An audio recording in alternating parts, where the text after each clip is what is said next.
My name is Ashok Shivanand. I am the CEO of Integral.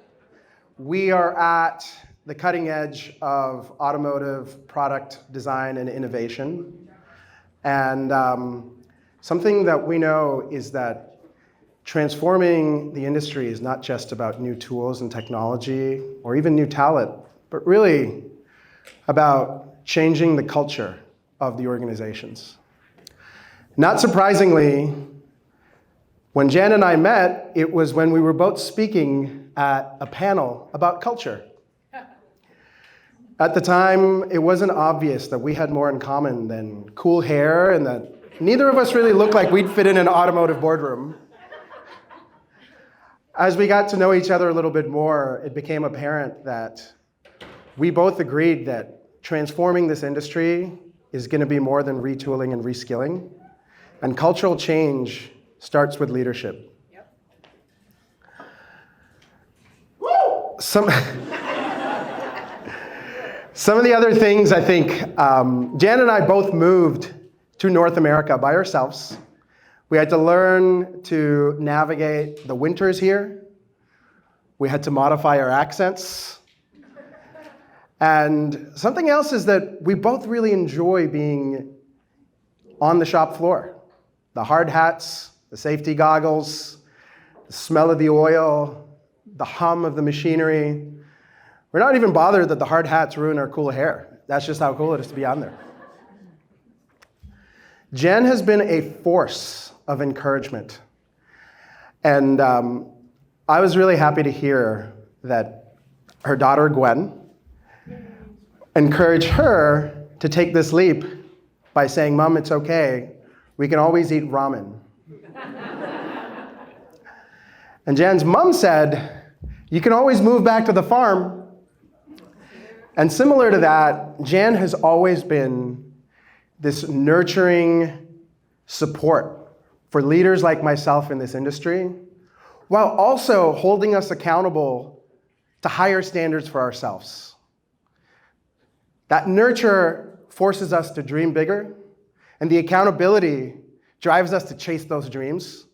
And the more we have leaders like that in our industry, the better chance we have at succeeding at this transformation. Now, this is really exciting, obviously, for Jen. And I don't know how bashful she's going to be. But I've got a favor. There's QR codes all around. And we're going to ride the Amazon algorithm and get an automotive culture book based out of Detroit on the top seller list, because that's a win for all of us here. So with that, I'd like to introduce Jan to the book launch of AutoCulture 2.0. Thank you. Wow. Could you get a better introduction than that? Thank you, Ashok. We are in the midst of a massive transformation in our beloved automotive industry. And it is a great time to be alive. Would you agree? Yes. Yes. In the words of our esteemed John McElroy, who is here somewhere. Where is it? John? There he is. John said on our podcast, he said, "We will see more change in this industry in the next 7 years than we have seen in the past 100. 100! Think about that. Every day we're busy in this industry. We talk about EVs, right? We talk about the adoption rate. We talk about autonomous driving. We talk about software-defined vehicles. We talk about batteries. We talk about charging infrastructure, and on and on and on, and technology and technology and technology, right? What about culture? Does anybody in this room seriously think that the leadership model that we followed in this industry that got us to where we are today is going to take us into the future? No, it is not. We know what we don't want. We know that command and control is history. It is. We're less clear on what the leadership model is that we should be working with. Thankfully, Stephen Covey helped us out. And he wrote a book called Trust and Inspire. And I interviewed Stephen on my podcast through the lens of the auto industry. And he totally gets it. We have to move away from position and power and look to people and potential. We have to move away from this mindset of compliance. Because in our industry, oh my God, do we love compliance. We love rules. And we want to make you follow those rules. And what happens when you don't follow those rules? Bad things happen, right? Stephen's book is called Trust and Inspire, but it is all about the principles of authentic leadership. It is the model of leadership that we need to shape the culture of this industry. Stephen said it best. He said, using command and control in our current environment of transformation is like taking a golf club to a tennis match. So true, right? So true. He also said you cannot win in the marketplace without also winning in the workplace. But I do not believe that we have enough attention. The alarm bells are not ringing loud enough on culture. We have to do more. I'm going to take you back to my story. I'm not going to take you all the way back because we'll be here all night. I want to take you back to a moment that you will all, in this room, you can all relate to. About 6 years ago, I'd achieved my dream job, running supply chain for a global organization. I was in my element, right? But I would sit in these meetings every Monday, and I would feel the life force draining out of me. PowerPoint after PowerPoint. 1 month, I see you laughing, Moriarty. I wasn't talking about you. But month after month, one number would be tweaked. And you would say, please, God, can we change this agenda? No. This is the way that we've always done it, and we are not going to change. So most of you that know me well, and if you're in this room, you probably do, I like to go to Starbucks in the morning. And I would go to work later and later every single day. It was like walking through molasses. I had lost that joie de vivre, whatever you want to call it, that drive. It had gone, it had left me. But how could that be? I was in my dream job. I had everything I could have ever imagined, but something wasn't right. I wasn't living and leading my life in line with my values, because in the automotive industry, we have a mold of leadership that we expect people to fit.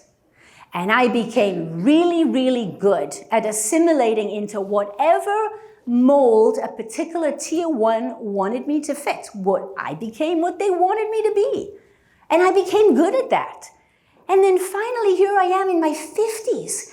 And I'm thinking, really? This is it? This can't be it. And then I start to look at what's happening in the industry and the transformation. And I start to spend time in downtown Detroit. And I start to see the activity and the startup world. My good friend Alison Emmerich takes me to Bamboo, a co-working space. I was amazed. I loved it. All this energy, all this innovation, all this tech talk. It was great. It was inspiring.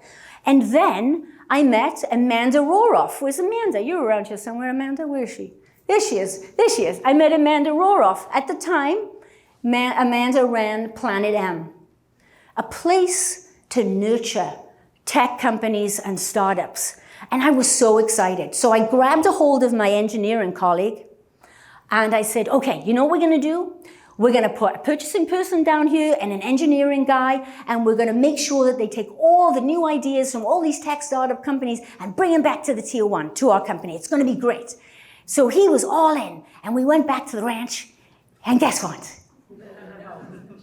No. That didn't happen. But think about that, right? We have people in our organizations today that are full of great ideas.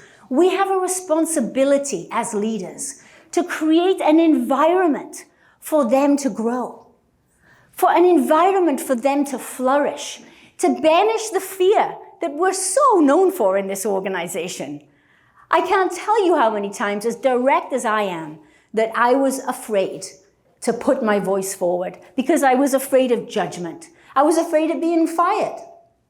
And so I didn't. I kept those ideas in. Now, how are we going to grow this industry and transform this industry at the rate that's needed if we don't create that environment? We all have a responsibility to do that. So, my wonderful corporate job that I'd worked all my life to get, I left. I said, there's got to be more than this. We've got to do something about this industry. And I made a decision that I would become the architect of cultural change in this industry. And thank you.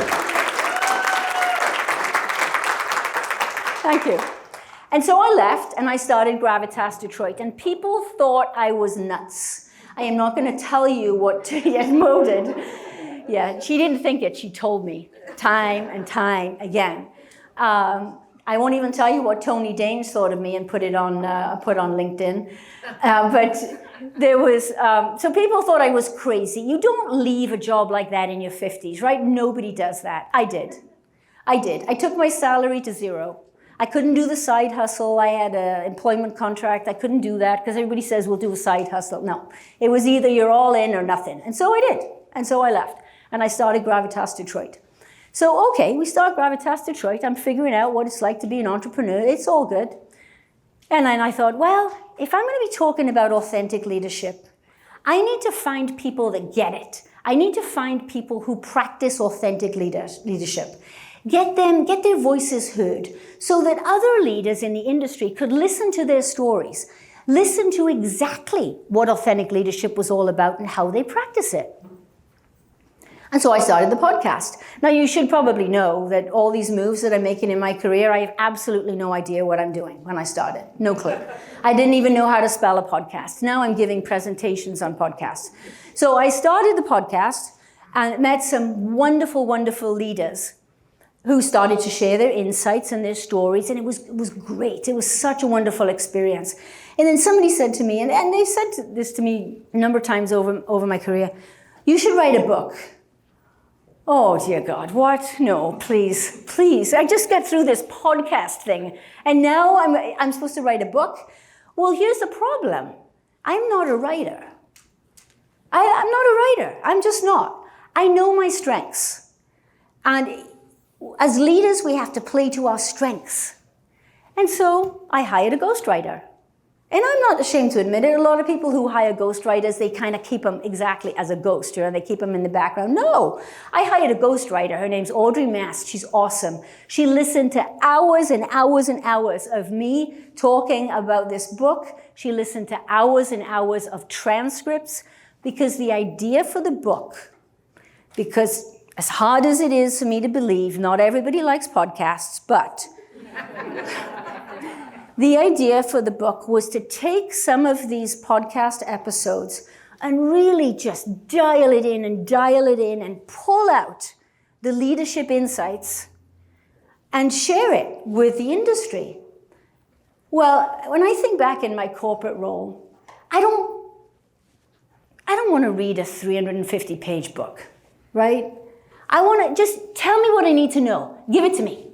Give it to me short and concise. Tell me what I need to know. And then, how about you tell me what I should do with this information? And then how about you give me the option so if I want to go deeper, I can, right? And I thought, that's it. That's how we need to structure this book. So the way this book is structured, the opening chapter, you'll hear a little bit of my backstory in the beginning. The opening chapter is Covey, talking about trust and inspire. Then we go into chapters based on episodes with some amazing leaders. Some of these leaders are here today. Sandy Sarkovsky, CEO of Vitesco, right back there. Round of applause. Now, Why am I pointing my finger at Sandy? She hates me right now, no. Because Sandy gets it. She walks the talk. She understands authentic leadership. She understands DE&I. She does it every single day. She lives her values. And this is what culture is about. It's not about the what. We've got the what in spades in this industry. We know the what part. It's the how part. We've got to start to get closer to our values and define our culture. And there is no easy answer. There's no cookie cutter approach to it.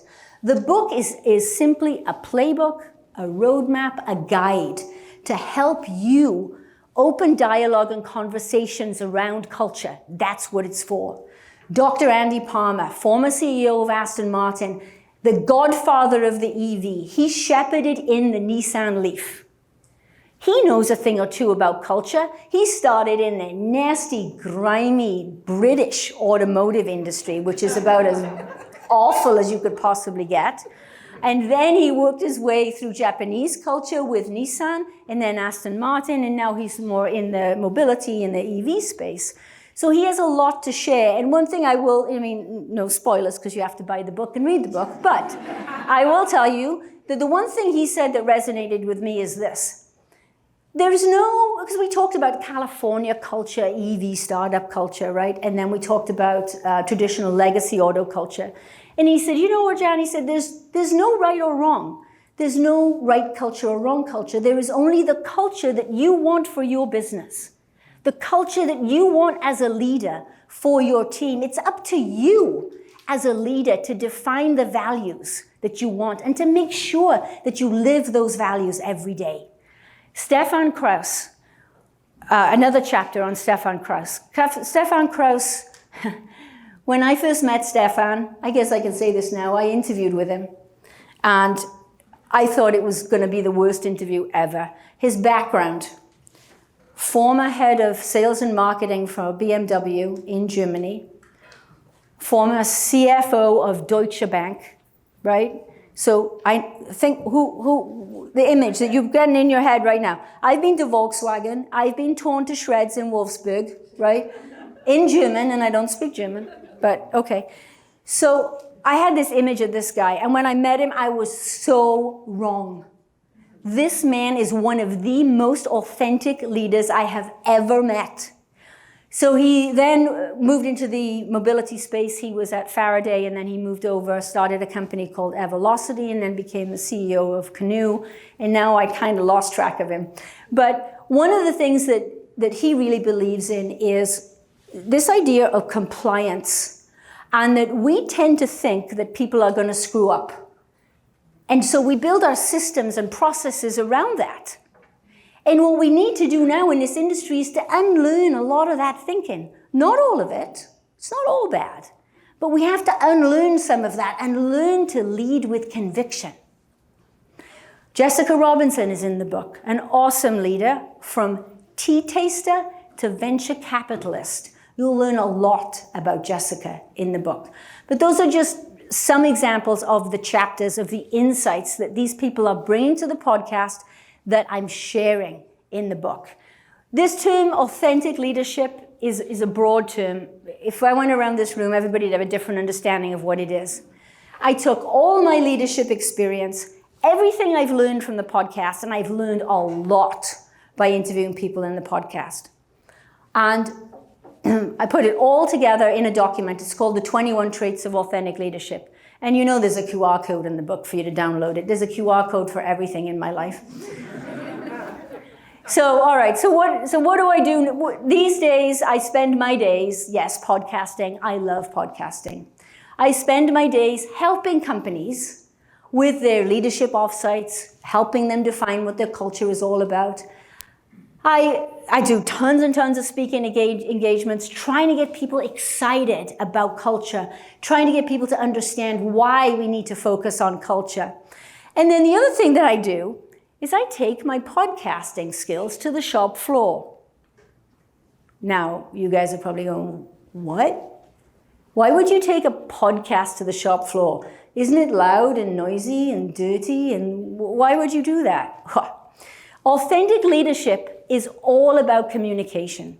It's about being inclusive. Cheryl Thompson is here from Cadia. We talk about creating an environment where people feel connected, about creating community.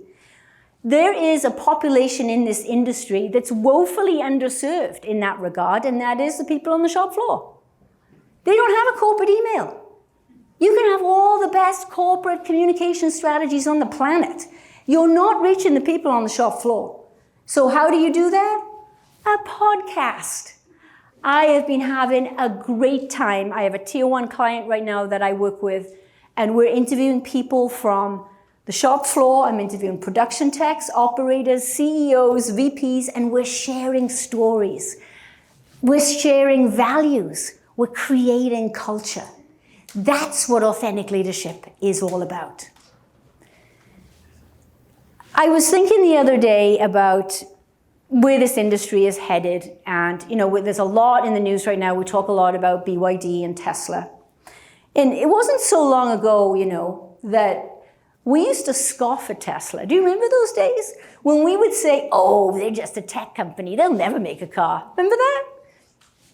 And then when they made a car, we said, oh yeah, but you know what? They don't know how to scale. Because they're not automotive. They're not like us. They don't know what they're doing. They don't know how to scale. Guess what? They figured out how to scale, right? And then now we stand back in awe at the way they design the car and the way they make the car.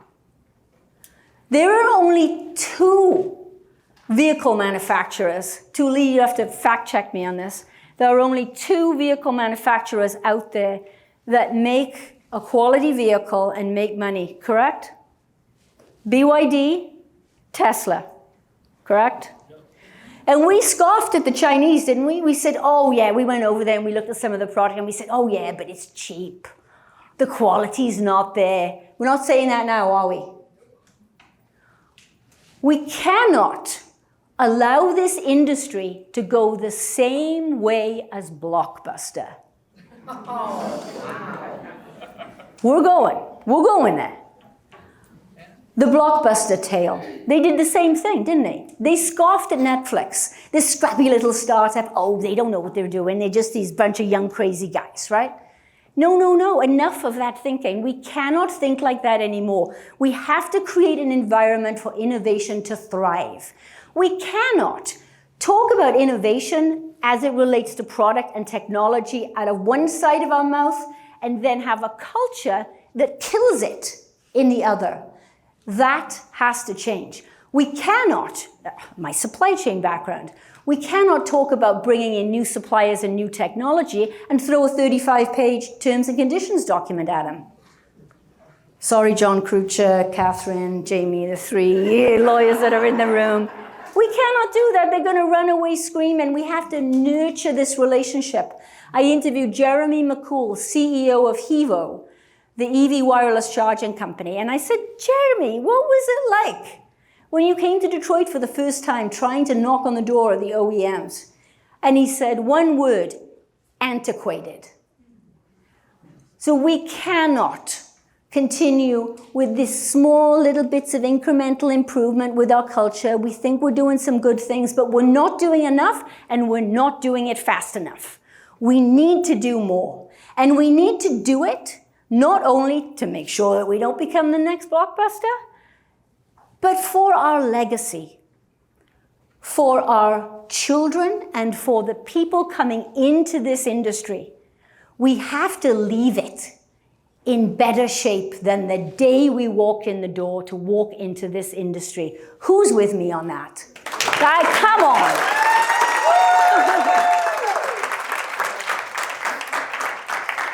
And to that end, I would like to, very carefully walking backwards, I would like to dedicate this book to my darling daughter. To you. She inspires me every day. I want you to continue to be your 100% authentic self. She calls me out if I'm not being authentic. She has no problem in doing that. I think the younger generation is much better at just coming in and being who they are and not being afraid of fitting a mold. They're much better at it. So, my darling, that book's for you.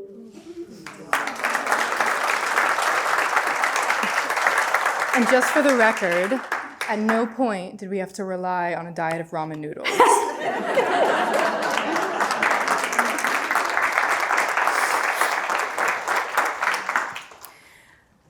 Tonight would not have been possible without two sponsors. And I know when you're in an event like this and people call out the sponsors, it's like, blah, blah, blah, blah, blah, blah company. No. I want to tell you about the relationship I have with these companies.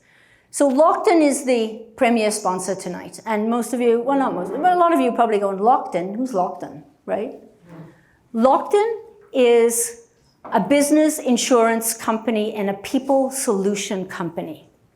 And you're going to hear about them a lot because not only are they the sponsor for this event, but they're the sponsor and my first sponsor for the Automotive Leaders podcast. So a huge shout out to Lockton. Thank you. And I wanted to make sure, when I was working with, trying to find a sponsor for the podcast, I wanted a company that the values really were in alignment with what I believe in. And you'll see their tagline, it's uncommonly independent. And they are. They nurture an entrepreneurial spirit, but then they have this massive global organization that they can leverage. So Lockton is a name you're going to be hearing a lot more about. Now, a name that you know, all of you in this room know, is Mima, otherwise known as OESA, but Mima. Now, I have known Mima for, I don't even want to know how long, but I started going to the Mima CPO Council meetings way back in the day. And what a great organization to create this environment where you could share openly with your peers. I absolutely loved that experience. And I thought that maybe they would ditch me after, I moved out of that corporate role because I'm no longer in this, supply chain role. I'm just this Gravitas Detroit person that nobody knew. But no, they didn't. And we continue to work together. So Mima, thank you.